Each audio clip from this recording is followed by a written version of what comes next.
el año 2002, tras un controvertido lanzamiento de la Radeon 8500, donde quedó en evidencia que estuvieron falseando los benchmarks y los drivers iban fatal, decidieron hacer un cambio en la empresa y lanzaron la Radeon 9700 Pro, haciendo que por primera vez ATI se coronara el rey del rendimiento ante Nvidia, diezmando así a la TI 4600 con una diferencia de hasta un 100% de rendimiento.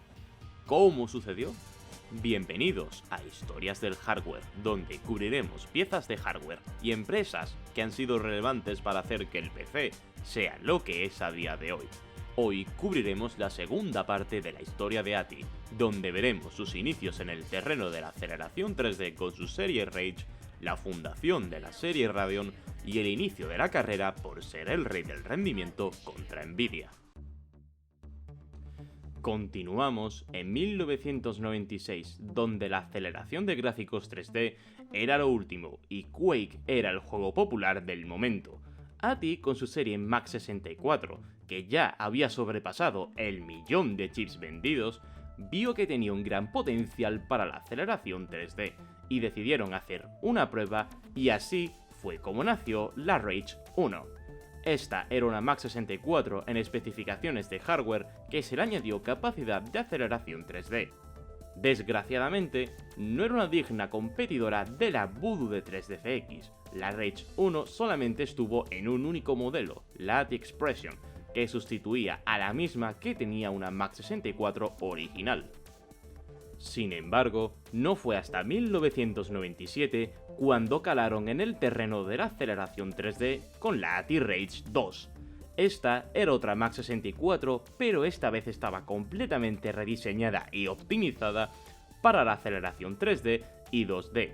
Las características más destacables que tenía era que podía tener el doble de potencia que la Rage 1 en aceleración 3D, era compatible con el nuevo estándar MPEG-2 para acelerar vídeo y funcionaba mediante PCI únicamente, por lo que abandonaba toda la parafernalia de diversidad de puertos que tenía con la serie Mac.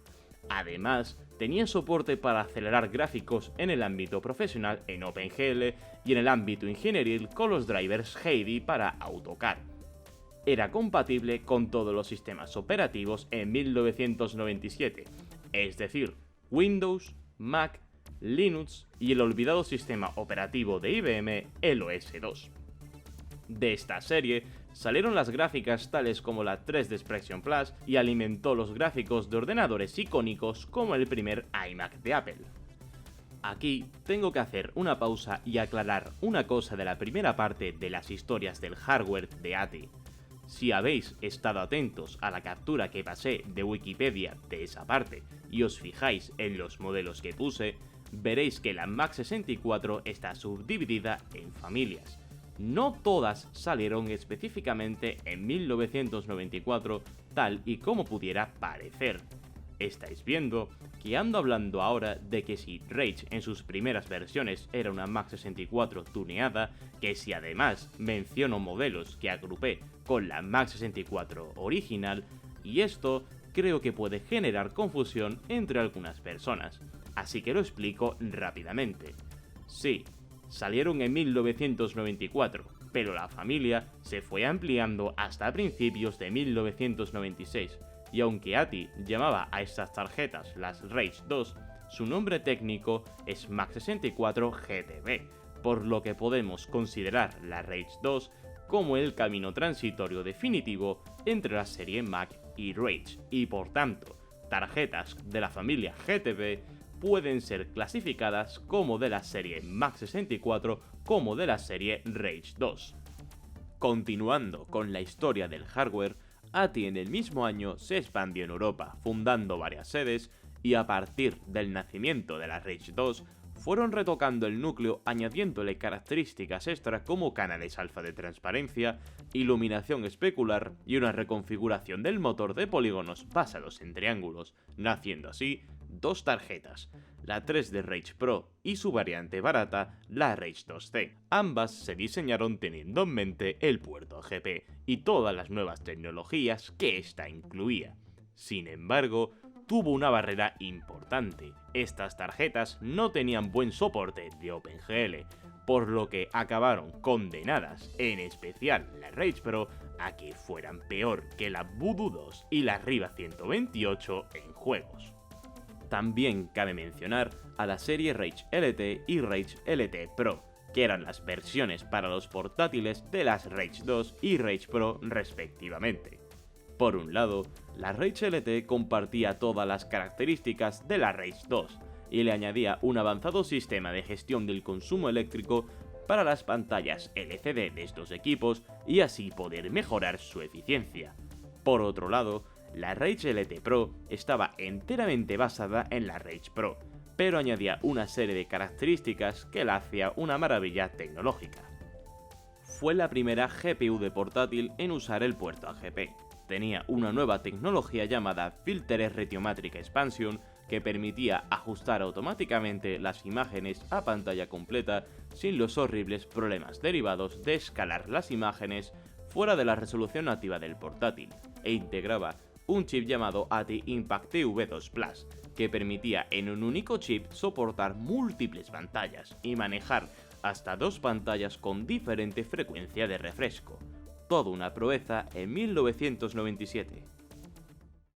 En 1998 intentaron salir a flote filtrando en una de las revisiones de sus drivers Catalyst un supuesto nuevo chip llamado Rage Pro Turbo, que prometía dar hasta un 40% extra de rendimiento en juegos. Resultó que, por un lado, solo era un 40% mejor en benchmarks de la época como 3D Wingbench 98 y Final Reality, y por otro lado, se descubrió que en realidad era un rebrand de la Rage Pro y que en juegos seguía rindiendo de manera muy similar, por lo que a pesar de las optimizaciones que le hicieron a la Pro Turbo, seguía sin tener subidas de rendimiento significativas. Esta tarjeta solo salió en 2 modelos, la It's Better Work y la It's Better Play, integrando esta última una salida de televisión. A finales de 1998, ATI adquirió Tizen Labs, cuyos ingenieros eran unos maestros del diseño de aceleración de gráficos 2D, y junto a estos desarrollaron la Rage 128. Esta tarjeta tenía 2 variantes del núcleo, la 128GL y la 128VR.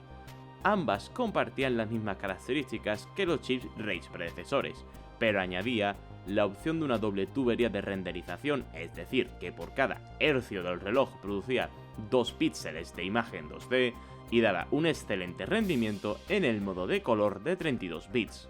Sin embargo, en el modo 16 bits de muchos juegos tenía una serie de problemas de rendimiento y de artifacting gráfico que las hacían, como con la Rage 1, malas competidoras de la Voodoo y Nvidia contemporáneas. La Rage 128 salió en 4 modelos. La Magnum para el mercado OEM de estaciones de trabajo con 32 MB de memoria SDRAM, la Rage Fury, que era similar a la Magnum pero destinada para los PC gamers, la Expert 128 con 16 MB de memoria SDRAM y que usaba el chip Rage 128GL, y la Expert 2000, que era igual pero usando el chip Rage 128VR. En 1999, Yuen Ho, el CEO y uno de los fundadores de ATI, fue elegido como uno de los 25 mejores empresarios del momento por la revista Business Week Magazine, y continuó con la gama Rage. En abril del mismo año, anunció el sucesor a la Rage 128, la 128 Pro, ofreciendo como mejoras un motor de renderizado de triángulos el doble de potente que la Rage 128, mejor filtrado de texturas, soporte hasta AGP 4X, primera vez que implantó la conexión DVI y un chip llamado Rage Zither para acelerar la codificación de vídeo. Salió en los modelos Rage Fury Pro para los PC gamers y Expert 2000 para empresas, teniendo un rendimiento par a la Riva TNT2 y a la Voodoo 3 3000. Cabe mencionar que en el mismo año ATI quiso intentar desbancar a la competición con la primera GPU dual que la industria vio nacer, y que fue el precursor del Crossfire, la Rage Fury Mats, que destacaba por ser en un mismo puerto AGP dos núcleos Rage 128 Pro funcionando a frames alternos, plantándole así cara a la GeForce 256 SDR, DDR y a la Voodoo 3 3500. Sin embargo, ATI descubrió que las versiones de Windows superiores a Windows 2000 que estaban basadas en el kernel NT5.x no soportaban las tarjetas duales en un único puerto AGP de la manera que ATI las había diseñado, por lo que en esos sistemas operativos la Rage Fury Mats se identificaba como una única Rage 128 Pro y el AFR no funcionaba. Por tanto, los sistemas operativos óptimos para esta tarjeta eran Windows 98 y Windows Millennium Edition, por lo que no duró mucho en el mercado. Se podría decir que la Fury Mats sobre el papel era un monstruo de tarjeta, pero el software no estuvo a la altura. Llegamos al año 2000 y este año fue decisivo para ATI. Lo primero, el competidor 3DFX cayó tras el fracasado desarrollo de la Voodoo 5 6000 y Nvidia adquirió los derechos de gran parte de las tecnologías de 3DFX. Segundo, ATI adquirió la empresa Ortex, que era el líder en desarrollo de chips gráficos de alto rendimiento, siendo uno de ellos el Flipper, que alimentaba los gráficos de la Nintendo GameCube, y anunció que desarrollarían con ellos un nuevo chip, que en un principio se iba a llamar la Rage 6, pero decidieron comenzar una nueva serie de modelos que terminó siendo la más famosa de todas y que aún 18 años más tarde se sigue utilizando, la serie Radeon.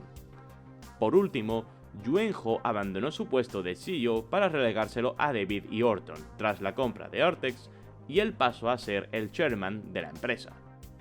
Como resultado de la unión de Ortex con ATI, nació la arquitectura R100, marcando el nacimiento de tres tarjetas gráficas: la Radeon DDR para competir con la GeForce 2 GTS, la Radeon SDR para competir con la GeForce 2 MX y la Radeon LE para los OEMs en Asia.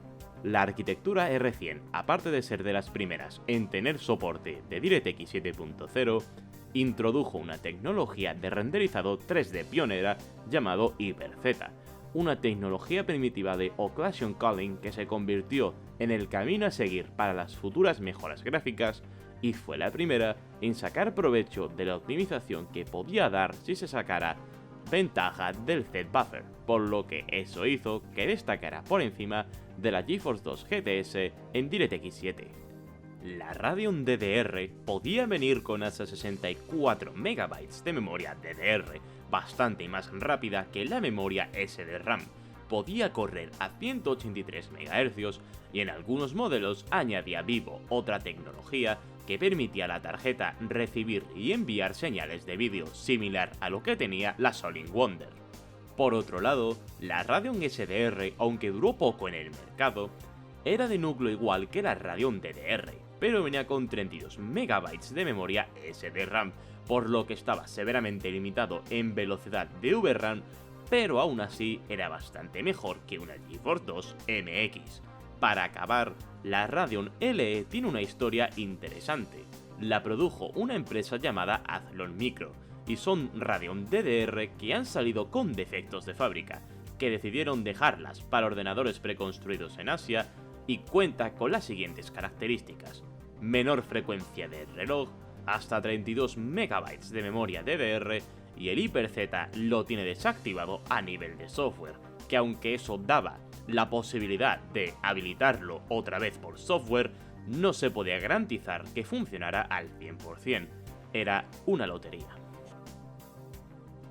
Avanzando al año 2001, ATI seguía atacando a la gama baja con la RV100, una versión de bajo coste de la arquitectura R100 y que se llamó Radeon VE, aunque se le privó a nivel de hardware el HyperZ y tenía un pequeño boost de memoria de 64 bits que la hacía rendir peor que la GeForce 2 MX, añadió una nueva tecnología llamada Hydra Vision, que permitía tener soporte de monitores duales gracias al uso de RAM DAX duales. Aunque a nivel de sobremesa no tuvo un gran éxito, fue la base de los gráficos Mobility Radeon de los notebooks y futuros portátiles. En agosto del mismo año, para responder a las GeForce 2 Ti y a las GeForce 3, ATI lanzó dos nuevas arquitecturas, la R200 y RV200.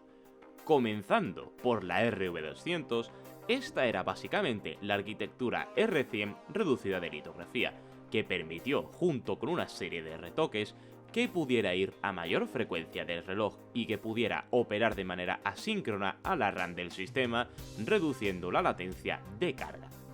Sin embargo, por cómo estaba diseñada la arquitectura R100 de base, no cumplía con los estándares de soporte de DirectX 8, por lo que se quedó estanca en DirectX 7. La única tarjeta en poder sacar provecho del núcleo fue la Radeon 7500. Por otro lado, la arquitectura R200 fue un rediseño desde cero, que estaba basado en los requisitos de DirectX 8.1 y OpenGL 1.3. Ofrecía una gran mejora a la arquitectura R100 e integraba aceleración 2D a las GUI y Hydra Vision. También mejoraba la capacidad de filtrado anisotrópico añadiendo el trilinear y fue la primera en implantar una tecnología experimental llamada TrueForm, que consistía en una aceleración de hardware de su propio motor de teselado que, aunque era bastante prometedor, requería soporte dedicado de los desarrolladores y a veces se creaban efectos de polígonos no deseados, por lo que fue retirado con el tiempo. La primera tarjeta en usar la arquitectura R200 fue la Radeon 8500, que estuvo desde el primer momento rodeado de controversia. Lo primero, los drivers de lanzamiento eran un desastre y daban problemas con los juegos. Segundo, el soporte de anti-aliasing se limitaba a DirectX 8 y su implementación era bastante lenta. Y para acabar, se descubrió el primer caso de falsamiento de benchmarks con esta tarjeta gráfica. Los sitios de review de hardware como HardOCP descubrieron que el rendimiento en los juegos de la Radeon 8500 era peor que lo que reflejaban los benchmarks, y fue Kyle Bennett, el dueño de esta página, quien descubrió el problema con Quake 3 Arena, donde se encontraron instancias en los drivers Catalyst que estaban haciendo que el juego se viera peor por ciertas zonas para empujar los FPS. El remedio fue cambiar las instrucciones que hacía referencia a Quake por y ya el juego se veía mejor y se ajustaba más al framerate que experimentaban. Sobre el papel, la Radeon 8500 parecía potente, con 128 MB de memoria DDR y corriendo a 275 MHz. Sin embargo, Nvidia lanzó la mejora de sus drivers Detonator 3, los Detonator 4, que aumentaba hasta un 25% el rendimiento de las tarjetas GeForce, e hizo que la Radeon 8500 quedara en un muy mal lugar. Además, a la Radeon 7500 tampoco le iba bien, que su competidora directa era la GeForce 2 y 3 Ti 200, y de ninguna de las maneras la podía superar. Como medida provisional, lanzaron la Radeon 8500 LE, que salió exclusivamente en el modelo All-in-One de Radeon 8500, que ya pudo competir mejor contra la serie GeForce 3 Ti. También, en el mismo año, adquirieron la división de gráficos FireGL de la empresa Sonic Blue, y esto es una anécdota interesante. Originalmente, S3, en desesperación de la competición con ATI y Nvidia, adquirió Diamond Multimedia en 1999 para intentar salvarse, y se fusionaron como Sonic Blue en el 2000. Sin embargo, no fue bien el negocio, intentaron saldar las cuentas vendiendo la división FireGL a ATI y pusieron de CEO a Greg Bollard, que si visteis la historia del hardware de 3DFX, os podéis imaginar cómo acabó la cosa. Aprovechando lo que tenían, ATI refrescó la línea FireGL con la arquitectura R200 y marcaron así la base de las que son actualmente las FirePro de AMD. Avanzando al año 2002, ATI estaba desarrollando un núcleo R200 en esteroides llamado R250 para sentar su dominio contra las GeForce 4, y por lo que se sabía, la iba a llevar una tarjeta gráfica llamada Radeon 8500 XT, que iba a salir a mediados de año, y que corría a 300 MHz. Sin embargo, estaban viendo que durante el desarrollo se encontraron con problemas. Lo primero, apenas podía ganarle en rendimiento a la GeForce 4 Ti 4600. Lo segundo, las Radeon 8500 ya de por sí eran inestables a 300 MHz. Y tercero, requeriría hacer complejas modificaciones adicionales y por tanto aumentar el coste de producción, que además con el rapidísimo desarrollo del hardware que estaba sucediendo, no querían repetir lo que le pasó a 3DFX con la arquitectura Rampage. Por tanto, terminaron descartando el núcleo R250 a favor de una nueva arquitectura que tuviera soporte para DirectX 9.0. Así, en agosto del mismo año nació la arquitectura R300, que tenía soporte para DirectX 9.0 y OpenGL 2.0. Ofrecía grandes mejoras de rendimiento, refinaba las características que veíamos anteriormente con la arquitectura R200, como es el Hyper Z3, y por primera vez usaba el proceso de fabricación FCPGA, que permitía un contacto más directo con los disipadores y que el núcleo estuviera más fresco. Lanzaron primero la Radeon 9700 Pro, que corría a 325 MHz, 25 más de lo que se esperaba, y contaba con 256 MB de memoria DDR a 620 MHz. Diezmaba a la TI 4600 cuando se utilizaba el anti-aliasing y el filtrado anisotrópico, con diferencias de entre el 40 y 100% de rendimiento, haciendo que los PC gamers de la época valoraran aún más esas nuevas tecnologías. Parte del éxito de la tarjeta se debe también a que ATI decidió vender a los Adding Board Partners el chip y centrarse ellos en mejorar los drivers. Para que os hagáis una idea del éxito que tuvo la 9700 Pro, John Carmack demostró en el E3 del 2002 la versión alfa del Doom 3 utilizando esta misma tarjeta gráfica. A partir del éxito de la 9700 Pro, lanzaron 3 nuevas tarjetas más para seguir dando la guerra contra las GeForce 4, la Radeon 9700, 9500 y 9500 Pro. La 9700 era bastante similar a su versión Pro, con menor frecuencia del reloj en la memoria y en el núcleo, y por tanto podía posicionarse de forma más barata mientras seguía superando a la TI 4600. Por otro lado, la 9500 y 9500 Pro eran bastante similares y tenían recortadas algunas cosas del núcleo, tales como la optimización del Z-Buffer, pero en el fondo seguía siendo bastante parecido a la famosa 9700 y por tanto se podía flashear la BIOS para poder aprovechar el núcleo.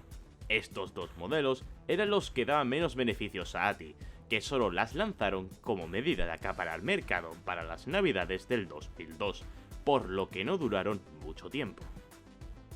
Pasando al año 2003, Nvidia estaba teniendo entre manos la gráfica que iba a aniquilar la 9700 Pro, una arquitectura a la que habían invertido 400 millones de dólares de desarrollo, y supuestamente era tan potente que el disipador estaba hecho enteramente de cobre, necesitaba ocupar 2 slots y necesitaba un backplate para que no se doblara la tarjeta. Esa monstruosidad era la GeForce FX 5800 Ultra, y la comunidad tenía alto interés por esa pelea de titanes. Sin embargo, fue llegar el lanzamiento, realizar las pruebas de rendimiento, y por primera vez en la historia de ATI, Nvidia no era capaz de alcanzarles. La 9700 Pro seguía siendo el rey del rendimiento. La FX 5800 Ultra fue un fracaso, y a Nvidia casi le costó la bancarrota por el altísimo coste de producción que tuvo la tarjeta. Sin embargo, recortaron significativamente la ventaja que ATI tenía, por lo que no se podían quedar rezagados. Hicieron una optimización del núcleo R300 llamado R350, que permitía mayores frecuencias del reloj y mejoraba el rendimiento de la tarjeta usando anti-aliasing, por lo que pudieron recuperar la ventaja que Nvidia les había arrebatado. Lanzaron la Radeon 9800 Pro para sustituir a la 9700 Pro, que dejó en pañales a la FX 5800 Ultra y pudo aguantar contra la FX 5900 Ultra. Todo esto mientras seguía siendo de un slot, emitía menos calor y consumía menos. El rendimiento de esta tarjeta se debe a que iba a 380 MHz, 65 más que la 9700 Pro, y usaba memoria GDDR2 a 680 MHz. No se limitaron solamente a una tarjeta, hicieron la 9800, que era igual que la Pro con menor frecuencia del reloj, y la 9800 SE, que era la versión de bajo coste de la 9800 con parte del núcleo deshabilitado, que potencialmente se podía flashear. También hicieron una versión de bajo coste de la R350 llamado RV350, pensado para tarjetas de gama media y baja, donde la protagonista fue la Radeon 9600 y sus variantes Pro y SE. Aunque usaba un proceso más refinado de producción y una litografía más baja, sucedía una cosa extraña. Seguía manteniendo el liderato contra la FX 5600, pero rendía peor que la Radeon 9500. A pesar de ello, mantuvieron la 9600, básicamente porque les salía más barato producir con los núcleos RV350 que con los R300. En el verano del mismo año, lanzaron la Mobility Radeon 9600, y esta tarjeta fue importante porque, aparte de estar basada en el núcleo RV350, fue el primer chip de portátil en dar soporte a DirectX 9.0. También iba a innovar con un tipo de memoria especial llamado GDDR2M, que iba a tener menor consumo que la memoria GDDR2 estándar. Sin embargo, la compañía que estaba desarrollando la tecnología cayó en la bancarrota, así que tuvieron que salir del paso con memoria DDR-SDRAM. A finales de año, Nvidia estaba compitiendo muy agresivamente por tal de recuperar puestos en la guerra de las tarjetas gráficas, lanzando así la FX 5700 para competir contra la Radeon 9600, la FX 5950 contra la Radeon 9800 Pro y la FX 5900 XT contra la 9800. Como respuesta, ATI optimizó los núcleos R350 y RV350 bajo el nombre de R360 y RV360, donde las estrellas fueron la Radeon 9800 XT y 9600 XT respectivamente. Estas arquitecturas no aportan nada nuevo con respecto a sus predecesoras, simplemente las optimizan para obtener mayores frecuencias del reloj. Así, la 9800 XT iba contra la FX 5950, donde pudieron recuperar ventaja, y la 9600 XT iba en contra de la FX 5700, que no solo la destrozó, sino que pudo posicionarse contra la 5700 Ultra, que era más cara que la 5700 estándar. Nvidia iba a necesitar una respuesta más convincente. Por otro lado, ATI pensó que tenía que sacar provecho de los núcleos RV350 sobrantes, y así lanzó la Radeon 9550, que básicamente era una 9600 estándar con menos frecuencia del reloj, para así compensar la mala recepción que tuvo la 9600 SE. Para acabar el año, y como curiosidad, había una empresa llamada Evans Sutherland que a partir de estas tarjetas desarrollaba unas monstruosidades únicas, que eran la Syfusion 6000Q y 6500Q. Las 6000Q eran 4 Radeon 9700 y las 6500Q eran 4 Radeon 9800 XT repartidas en 2 PCBs.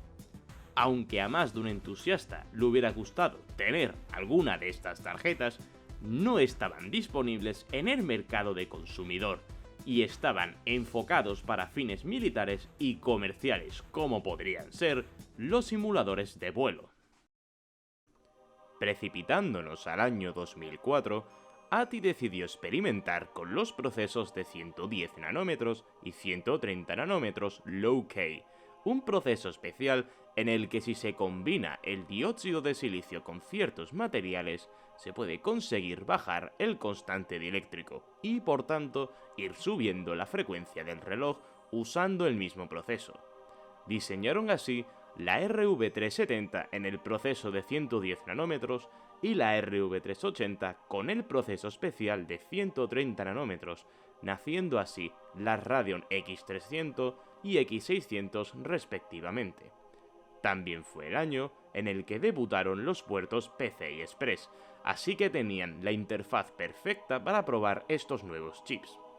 En términos de rendimiento, no eran especiales, se comparaban a las Radeon 9550 y 9600.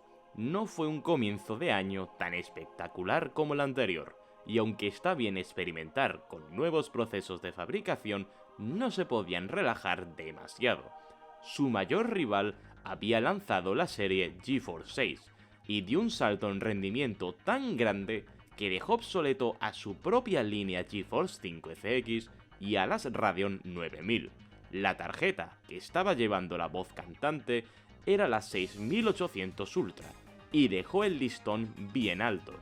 En mayo del mismo año, aprovechando la experiencia que habían recogido con las Radeon X300 y X600, crearon la arquitectura R420 en 110 nanómetros y lanzaron con ella dos tarjetas, la Radeon X800 Pro y la X800 XT Platinum Edition. Sobre el papel, parecía que la tarjeta de ATI era más potente, pero se quedaron muy justos contra la 6800 Ultra. Vista la situación, decidieron cambiar la estrategia, ya que tenían claro que iban a tardar en darle una respuesta convincente a Nvidia. Tras un discreto lanzamiento de la Mobility Radeon 9700, que no tenía nada que ver a la 9700 original y apenas era mejor que la Mobility 9600, diseñaron el núcleo R410 y con ella la serie X700 con un único objetivo: batir la gama media de Nvidia, en especial la 6600 GT, que tenía un rendimiento excelente a un precio asequible y además soportaba la nueva tecnología DSLI. Lanzaron así la Radeon X700 Pro, que aunque sobre el papel era también prometedor compensando la menor frecuencia del reloj con VRAM más rápida, no alcanzaba a la 6600 GT, por más que lo intentaron. Nvidia había hecho a dos mastodontes bien posicionados y ATI estaba de los nervios. Estuvieron desarrollando una versión XT de la serie X700, que aunque fabricaron muestras para los portales de análisis de hardware, vieron que era muy difícil mantener la frecuencia del reloj, repitiéndose así la misma historia que con la Radeon 8500 XT. Por tanto, cancelaron la producción y descartaron completamente la serie X700. También descartaron el núcleo R420 de la serie X800 a favor de otra optimización que se llamó R430 y que salió en tarjetas tales como la X800 XL, y se quedaron igualados contra la nueva mejor opción de Nvidia, la 6800 GT. Pensando en la de problemas que les estaba dando el proceso de 110 nanómetros y que lo que estaban produciendo no cumplía con las expectativas esperadas, diseñaron la arquitectura R480, donde volvieron al proceso de 130 nanómetros Low-K que permitía mayores frecuencias del reloj estables. Así, nació la serie Radeon X850, y con ellas las X850 Pro, X850 XT y X850 XT Platinum Edition. La más potente de todas, la Platinum Edition, ya por fin pudo superar a la 6800 GT y Ultra en casi todas las pruebas, pero Nvidia seguía teniendo una ventaja que ATI no tenía. El SLI, que ellos, heredado de 3DFX, permitía escalar el rendimiento al unir dos tarjetas gráficas renderizando a frames alternos, similar a la FR que intentaron con la Fury Max hace unos años. Por tanto, al unirse así dos 6800 Ultra, destrozaban en los benchmarks a cualquier tarjeta de ATI y les estaba dando a Nvidia una ventaja considerable. Avanzando al año 2005, hubo un repertorio de noticias. Lo primero, Yuenjo se retiró de la compañía tras 20 años de servicio para ATI, y Dave Orton ascendió a presidente y CEO de ATI. También, la empresa recibió un par de encargos especiales, donde Microsoft encargó diseñar los gráficos de la futura Xbox 360 bajo el nombre de Xenos, y Nintendo pidió a ATI rediseñar Flipper para su futura consola, la Wii, bajo el nombre de Hollywood. Sin embargo, Nvidia contraatacó con la serie GeForce 7 para intentar aniquilar a ATI y estaba liderando el ataque con la 7800 GTX, que tenía soporte para DirectX 9.0C y mejoraba la integración del SLI. ATI no se podía permitir caer por detrás de Nvidia, o si no, perderían la guerra de las tarjetas gráficas.